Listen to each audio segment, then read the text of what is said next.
All right. Um, so we're talking about chapter 11 and ethics. Um, and sort of the definition that I gauged from the textbook. There was a quote that I really liked by Gerald Miller about how ethics are inextricably bound up in every instance of human connection, which is a pretty good, it's not a definition, but it's a good way to grasp how fundamental and basic ethics are in everything that goes on, particularly with leadership. It has to do with just the standards of moral conduct, judgments about whether human behavior is right or wrong. So sort of the age-old, this is good or bad, right or wrong, light or darkness. About how ethics shapes leadership. They gave a nice metaphor about, it's a little extreme, but like heaven versus hell, and how a leader can set up conditions for followers that either lead them into darkness or lead them into light, one being good, one being bad, obviously, and that can be to varying degrees. But the textbook described ethical behaviors as those that create more good than harm, which sort of, I don't know, people can have their own perspective on that, but some things are pretty clear cut. In order to do like more harm than good, a leader has to be super, super self-aware, is what I sort of gauged from the chapter. And to be a good leader, you need to have like a deep understanding of your own consciousness in order to take full responsibility for how much like good or bad you're projecting into the world and projecting onto your followers. Because I think some leaders have like more influence over more things to do with their followers than they think, which is just sort of skating the responsibility. And the last question was, how is ethical behavior reflected in public leadership? Leaders everywhere have to choose how they deal with different types of dilemmas, like dealing with information and like information management. The textbook said that they cast like more darkness into the world when they lie for selfish gain, use information solely for their personal benefit, deny having knowledge that is in their possession, withholding information that followers legitimately need, or sharing information with the wrong people.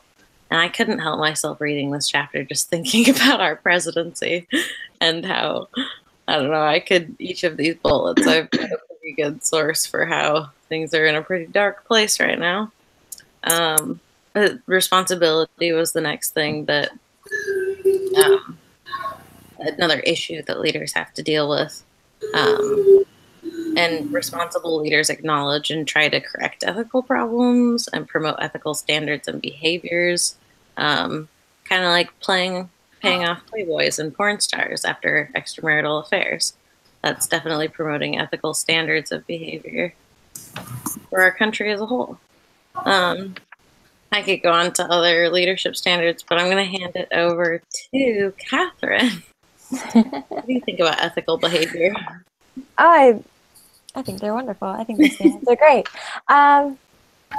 Just thinking on like a smaller like business scale, and after doing the leadership presentations and watching our team's stuff, it was just kind of like the values really scream out to me more than anything else. And like, if you have really good values as a person, they come through in your leadership with your ethics and like how you do things, like kind of like what you said, like information management, like your responsibility, your consistency, how you use the power to influence others, like all those things. And I think the biggest thing is like, if you have like ulterior motives, like you said, like lying, or you're not using the power that you've been given to influence people, or even just to like make your workplace a better place, you don't have the right business ethic or anything like that. So I'm hearing myself echo. That's why I'm stopping, because I'm like, what is that noise?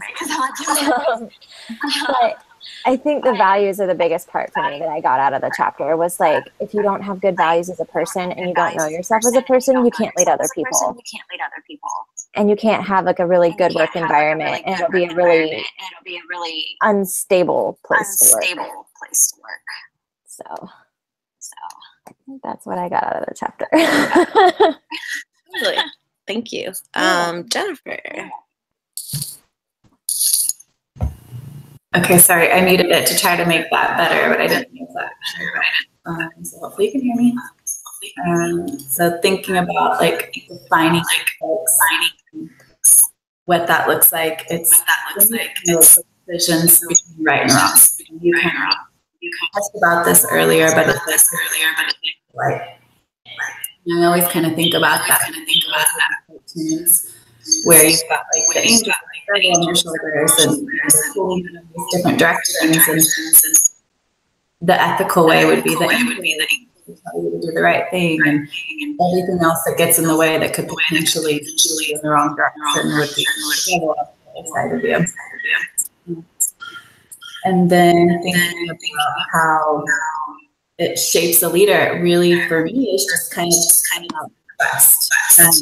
And so the strength of the leader is really just going to be dependent upon the ethics that they have. And so like they're accountable for everyone's actions and things like that. So there are a lot of things that could potentially get in the way or steer them in the wrong direction. And even sometimes good intentions could lead you down the wrong ethical path when you're trying to do something to maybe protect someone else, and not fully be honest or committed to the process. You could find yourself down that bad ethical path. And so just regrouping and making sure that, you're staying true to yourself. And then how it reflected in the public leadership. There was like a quote in the book that talked about a leader is a person with an unusual degree of power to create conditions under which people must live and move.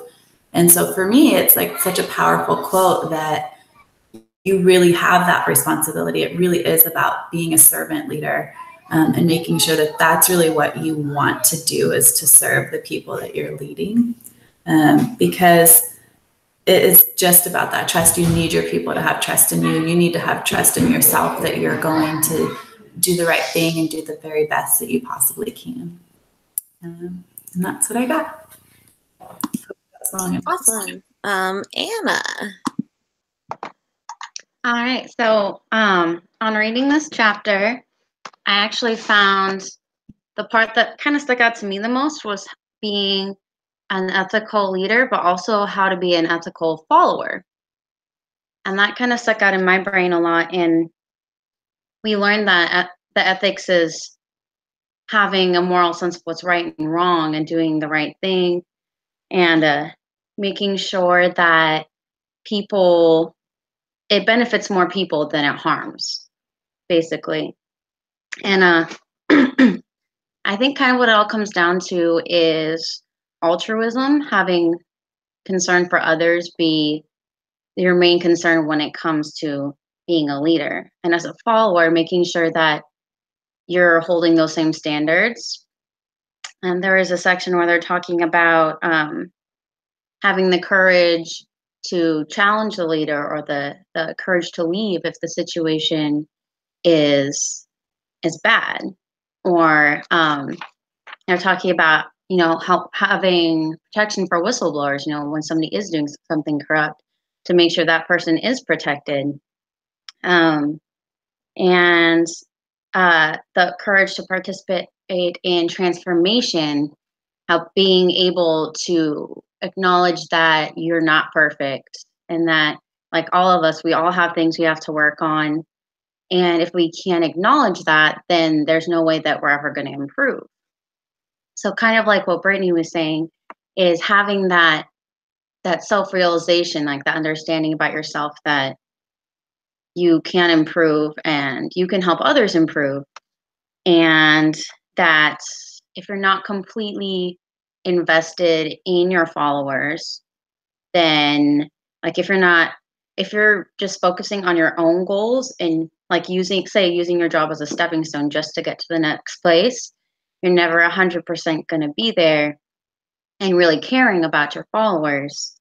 And just keeping leadership from as a servant, that type of perspective is kind of like tying into my presentation when I had, is that, when you have somebody who's willing to serve, to help support their followers, they're going to want to support their leaders. And I think having that insight into yourself and having the ethics of what's right and wrong will make a huge difference on being an effective leader and actually doing good as a leader, as opposed to just advancing your own desires and wants. And I think that's it for me. Awesome. Thank you, Hannah. We've still got a tiny bit of time. So I wanted to mention something. I love that I think it was Anna, brought up ethical followers, because I think it's easy to talk about, or it's like a little easier to think about being an ethical leader, because a lot of the responsibility for the tone is set by them. But just like you said, deciding to be the whistleblower, or deciding to be the person who protects the whistleblowers, is huge. And you can realize that a leader has become unethical, and you can decide that that doesn't align with your ethics, even just as a follower. And to stand up and be one of the only people to do that is incredibly difficult. And we've seen that. I can't stop going back to it. But I mean, you look at congressional Republicans, and there's a couple who are like, no. Like, this is not going the way that we thought it was going. This is not what you said you were going to do. But it's very few and far between. It's like a lot less than one might hope, given the circumstances. And you wonder what what people's motives are. What the payoff is.